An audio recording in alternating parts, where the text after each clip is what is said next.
วันที่19 เดือน 6 2026เส้นเก่าเส้นเดิมมื่อนี้ว่าขุดหญ้าเอาไปขยายพันธุ์อยู่ถึงมื่อนี้ก็ประมาณ5-6 คุมคือเก่าตัวนี้เป็นตัวที่ว่าเราตัดใบไปให้นกกินตัวนี้4-5 วันก็ถือว่าป่งคืนละพวกนั้นถือว่าป่งคืนไปแล้วมันเป็นตัดตึมละอันนี้ก็สิได้ขยายเบิดนี่แหละนี่ก็ได้สิขุดขึ้นไปเบิดนี่น้อยวะอันนี้เป็นดอกกระเจียวจีกเลยจีกไหมจีกแล้วก็เน็บเลยจงป่ายมันไว้น้อยนึงเด้อให้มันเห็นแถวนั้นก็ถือว่าปลูกเบิดละหญ้าหวานกันเลย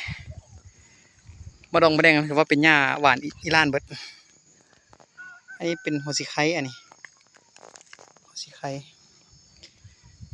บริเวณนี้ถือว่าซักสลอกสลีมังแต่งมังหุงเซเบอร์แต่ว่าบ่ขึ้นก็บ่เป็นยังปลูกใหม่จะได้อนามัย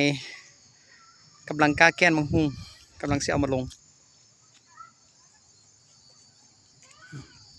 จะได้อนามัยเบิดนี่แหละนี่วันนี้ขยาย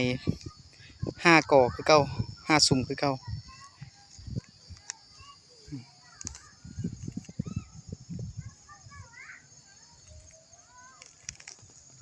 ถือว่าปลูกไปแล้ว